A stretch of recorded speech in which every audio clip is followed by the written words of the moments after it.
muscle car racing. And like you say, a fantastic field, over 30 cars. It's going to be windy out there, but that won't matter. So staggered start again. And do you enjoy this kind of racing? Because you're always looking in your mirrors, though, aren't you?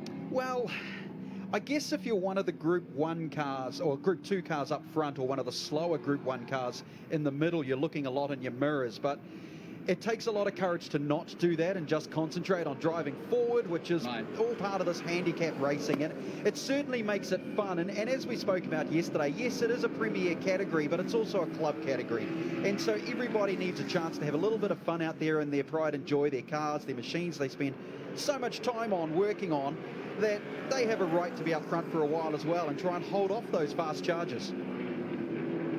Yeah, and I'm glad to see this relatively new surface here at Hampton Downs drying very quickly. You can see there's a few damp patches out there, but pretty much a dry course now, so we should get some good racing as away go the back markers, or the faster back markers, and we are underway. Still a staggered start here. NAPA Central Muscle Cars underway, and they've already put in some good races so far. Clark Hopkins, excuse me, doing a good race yesterday. Steve Ross and Bruce Kett taking the top 3 places. Yeah, it's going to be very interesting because as Jonathan, they were lining up on the dummy grid, I would say 90% of them were on wet tyres. Now that's going to cause a major problem if this track dries out fast, and it already looks like it is. I know Tristan Teki was one of the very few with slicks, so if we keep an eye on the Batmobile machine, the black one going around the circuit across this race, he may skim past everybody. Well, we're looking at John Elliott, who led earlier yesterday in the number 13 in the Holden. And yeah, that's going to be interesting with all this horsepower on wet tyres on a dry circuit. There's the 167 of Steve Neuer. He had a spin just out of the double beach yesterday, spun it round, and that's been a kind of a tough place on the track. It's a little bit bumpy through the international section. Any comments from the boys about doing the international circuit? Well, really, a few of them were a little panicky about it, but really it comes down to the fact that it's only another 4 turns, isn't it? So they've just got to get to grips, pull up their big pants and get on with it. It's slightly longer, obviously, but, you know, they're coping with it. I think a few of them might have been on Friday thinking, oh, how are we going to learn this extra bit? But I'm sure they're over that now. To be honest, given that these have got the big horsepower, having 750 metres here to let these engines or let these horses run a little, actually might be more preferable than the tiny circuit that we're used to racing, which is probably, just over a minute here at Hampton. Yeah, very much so. And what it has done, of course, is it's let these monsters breathe a little more down that straight, and then it tests them under brakes. Who has the courage with that extra pace to go a little bit further under brakes and maybe make a position? So that's always an entertaining watch. But these are the Group 2 cars circulating up front in this handicap start, and they'll spend majority of the race up there before those big Group 1 boys come through. But again, who is on slicks and who is on wets is going to be the big changer. And Sue, why don't you tell our international audience, because we've got a lot of people tuning in on motorsport.tv, you know, how do you qualify for Central Muscle Cars, and what kind of cars can you bring, and what's the combination, if you will, that seems to attract? We've got a lot of Holdens out there, we've got a lot of Tiranas out there. What's the sort of flavour of the day? Yeah, it's a good question, a really good question, because it does look like there's quite a nice eclectic mix, and that's what the club wants as a category. But Ian Pledger has also joined us now, and he actually knows them inside out. And Ian, there is some basic rules to what you can and can't run, isn't there? Yeah, that definitely is. So you notice the banners on the top of the car. Some have got the red on the outside. They're the Group 1 cars. The Group 2 cars are more like standard production cars off the line. The valve angles and the engine have to be the same. They're down on horsepower to the other ones. They've got to run full glass, door panels, the whole lot. And the Group 1 cars, they can run fiberglass panels, that sort of stuff, and run like the more hybrid NASCAR engine, that sort of stuff, up around 800-900 horsepower. But there's also a ruling, isn't there, where you can't enter something from 1988 or something from 1950. There are some rules on that. Yeah, it goes from about 57 through to about the 80s, when the Ford dropped the V8 engine out of the XE Falcon, and the Commodores, some of the Commodores have come through as well.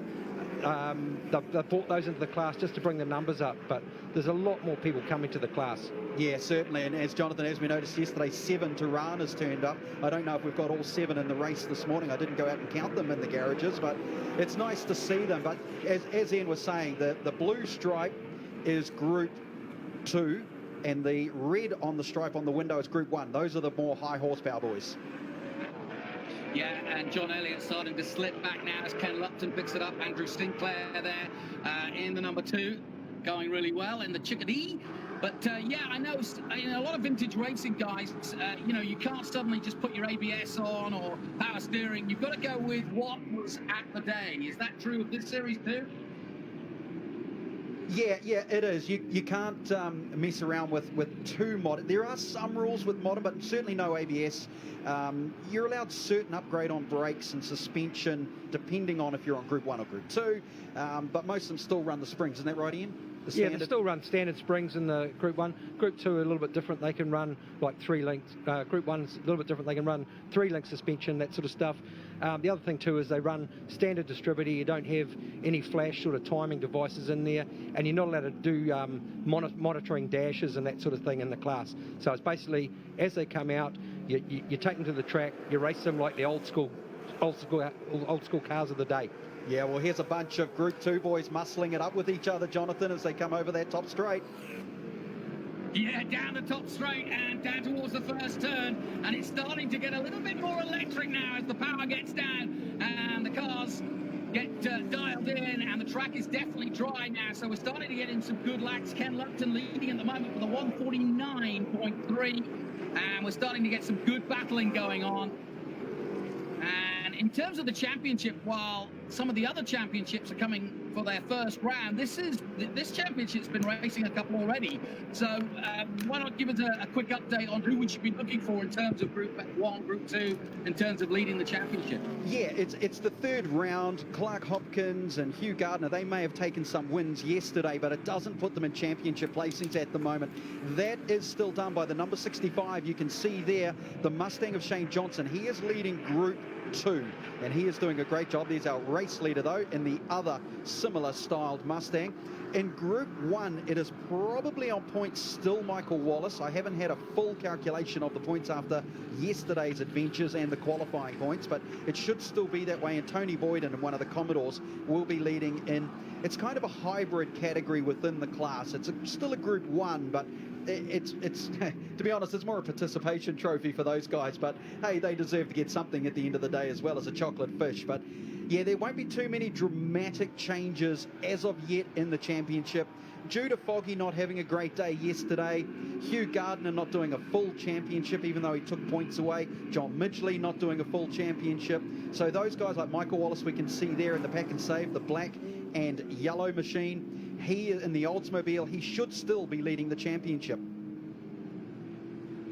And some of the faster cars on this staggered start. And if you're wondering, if you've not tuned into this sort of racing before, we stagger the start, and effectively the faster boys are at the back, and it gives a chance for a little bit of limelight for the slower cars. I say slower, but they're just different, and it makes for a good race. So you're almost racing against the clock. 2 laps to go, and the faster boys have only got so much time to do the catching. Yeah. And now we're starting to see some real good midfield battle. Yeah, watch Tristan Tecchi though. I mentioned him before. He's already moved up into 5th place in the race. He will easily catch those Group 2 cars in front of him, but then he's got to try and chase down Ken Lupton in the other Group 1. But Ken is not a rookie or a noob, but he's a newbie. He hasn't been in for a while. He's come back into racing. He might not have the race time under him. And so Tristan Tecchi, running on slicks, has a huge chance to gain in these last 2 laps, while the rest of these troopers out there are still on wets. They'll stick together in the same sort of mob and pack and try and get as much grip as they can. Ken Lupton's doing an excellent job. He's got 16 seconds at the moment on the whole field. Andrew Sinclair still second. We're running out of laps. It's going to be 1 lap to go after this. Bruce Kett in 3rd position. He had problems early yesterday. Mark Holland 4th. Tristan Tecchi, who we were just talking about in the 27, in 5th. And there is your leader coming down towards the sweeper. Beautiful looking car too. Nice paint job. Yeah, I wish I could see if he was on slicks, because he's one of the ones I didn't inspect while they were on the dummy grid. Now, if he is on slicks as well, Ken Lupton, he won't be touched. That'll be race over. He'll gain this one really well. And Tristan Tecchi can only pass a few of the cars. Oh, it's getting a little bit more dramatic as they come down towards the dipper again. Everybody fighting for position with one to go. It's starting to get serious. Well, they'll have no grip left. They would have burnt up these wet tyres, That's and true. they won't last, will they? Yeah, the wet tyres, they're all right when there's rain out there, but they heat up really, really quickly if the track turns dry like it is. So the guys on wets are disadvantaged probably a couple of seconds a lap by not having the slick tyres on. Like you say, I think Lupton is on dry tyres, so they're probably not going to catch him. What a gamble, and look what it's done, Jonathan. Yeah, no question about it. He's now up to 21 seconds, and I would almost put my house on the fact that he is on dry tyres at the moment, because he's so far ahead and no one's been able to catch him. But it's been good battling throughout here. Central Muscle Cars going from strength to strength. There's the number 2 of Andrew Sinclair in second place. He was in second place. He's now down to third, because moving up is the 27 of Tristan Teki in the all black. Yeah, and Teki probably has a little bit more horsepower than Lupton, and more track time under his seat behind the wheel, but it's that gap that you mentioned, that 20 plus seconds with basically half a lap to go. It's just not going to happen. We know he's got oil in that car, because he's coming out the back. A little bit smoky. Oh, drama! Somebody gets spun round, and that's the number 17, Bruce Anderson. And the Pine Pack man just turns it all round. Nicely done. Yeah, it looks like he might have had a love tap on the front right there, as it looks like his headlight might be hanging out, but, well, it's poor for him, but it's very good for Ken Lupton. Ken Lupton comes out of the sweeper and back up the hill for the final time towards the checkered flag, and that's been a walk in the park, quite literally. There's the checkered flag, and Ken Lupton wins it by a country mile here at Hampton Downs. He was 21 seconds. We'll see when second place comes round. But I think you're absolutely right. He chose the dry tyres. Everybody else, or most of the field, choosing wets, because it was still very damp when we started this race, and that means that they've literally torn them up. Taking the checkered flag, it's second place is Teki in the 27, and Andrew Sinclair, just getting sideways for a moment there, takes third, and it looks as though Bruce Kett may well hold on to fourth place. There's the 07 going through into the sweeper. And Craig Boot in that nicely painted car, coming back up the hill to finish his race. Craig Boot down in 17th position, but I think he's gained a couple as they cross the line. Clark Hopkins crosses the line, winner yesterday in 13th position. Andy Knight, 10th yesterday, finishes 16th in this one. And a good display of racing, a few spins, a little bit of wind, and a definite lot of rubber going down. I don't know if the Grand Prix boys will be happy about more rubber going down. And that's something that, you know, the guys like Shea Van Gisbergen might be worried about, because there's so many different types of cars out here today and different lines, and a lot of rubber going down. And as we dry out the rest of the day, just wonder how many marbles you'll be picking up if you go offline. Well, Jonathan, does Shane really care? Really? Nah, not really. Yes, he does. You know what? I think he does, you know. I think he really wants to win it. Here's a look at the result then. Ken Lupton with the win. Tristan Teki, second place. Andrew Sinclair, third. Shane Johnson, fourth. Bruce Kett, fifth. Mark Holland in sixth place. Dean Hansen. Dean Perkins in eighth position. He was on the podium yesterday, eighth today. Tony Boyd in ninth, and Steve Doherty in 10th position for our NAPA Central Muscle Cars. A little further down, Porter